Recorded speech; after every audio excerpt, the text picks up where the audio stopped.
ఈరోజు ఆదోని పట్టణంలో ప్రభుత్వ హాస్పిటల్లో అబ్దుల్ రహమాన్ ఖాద్రి మిగతా పెద్దలందరూ కూడా కలిసి ఇక్కడ పేదల కోసం పళ్ళు బండ్లు కాస్త అన్నదానం చేసే విధంగా ఈ కార్యక్రమాన్ని ఏర్పాటు చేశారు. ఒకవైపున తొలి ఏకాదశి స్టార్ట్ అయింది, ఇంకోవైపున మొహరం పండుగలు కూడా జరుగుతూ ఉన్నాయి. ఇవన్నీ కూడా పర్వదినాలు మొదలైనాయి. ఇప్పుడు ఈ రోజు నుంచి పండుగలు మొదలవుతాయి.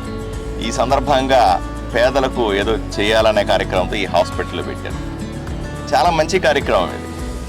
ఏదైనా సరే ఒక మంచి దినాన్ని దృష్టిలో పెట్టి, మన ఇళ్లలో కూడా మంచి దినాలు ఉంటాయి.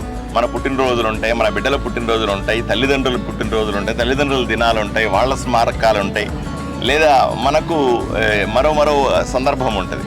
ప్రతి కుటుంబంలో ఒక సందర్భం ఉంటుంది. అందరూ సందర్భాన్ని దృష్టిలో పెట్టుకొని విలాసవంతంగా కేకులు కట్ చేయడం, విలాసవంతంగా మనం అవి ఇవి ఖర్చు పెట్టడం కంటే కూడా నలుగురు పేదలకు అన్నదానం చేయడమో, నలుగురు పేదలకు ఏదైనా సాయం చేయడం అనే ఆలోచన తీసుకోవాల్సిందిగా ఆదోని ప్రజలందరినీ కూడా నేను విన్నవించుకుంటా ఉన్నాను.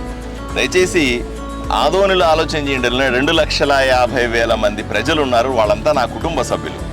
ఆ కుటుంబ సభ్యులకందరికీ నేను రిక్వెస్ట్ చేస్తా ఉన్నా, అయ్యా మీ ఇళ్లలో ఉన్నటువంటి పుట్టినరోజులైనా ఇంకోటైనా లేదా తల్లిదండ్రులకు సంబంధించినటువంటి జ్ఞాపకాలైనా సరే, ఏ పెద్దలు చిన్న వాళ్ళకి సంబంధించినటువంటి మీ వెడ్డింగ్ యానివర్సరీ వచ్చినా సరే, ఏదైనా సరే ఇక్కడ గవర్నమెంట్ హాస్పిటల్లో కానీ అక్కడ తల్లి పిల్లల హాస్పిటల్ ఉన్నాయి. ఈ 2 హాస్పిటల్లో కూడా పేదల కోసం కాస్త భోజనం పెట్టండి.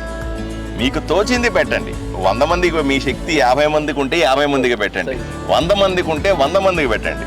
నిజంగా మీకు శక్తి ఎక్కువే ఉంటే 500 మందికి పెట్టండి. ఇలా ఊరిలో అందరూ అనుకుంటే తప్పనిసరిగా ప్రతి పేదవాడికి ఇక్కడ భోజనం ఉంటుంది. ఏదో రకంగా మనకు కూడా సాటిస్ఫాక్షన్. పేదవాడి కళ్ళల్లో ఆనందం చూడడానికి మించి మన పుట్టినరోజులు, మన దినాలు, మన పండగలకు ఇంకా ఏం అర్థం పరమార్థం ఉంటుందో ఒకసారి ఆలోచన చేసుకోవాల్సిన అవసరం ఉందని మిమ్మల్ని రిక్వెస్ట్ చేస్తూ, ఇటువంటి కార్యక్రమానికి వచ్చిన పెద్దలందరికీ కూడా పేరు పేరున ధన్యవాదాలు తెలుపుకుంటా ఉన్నాను.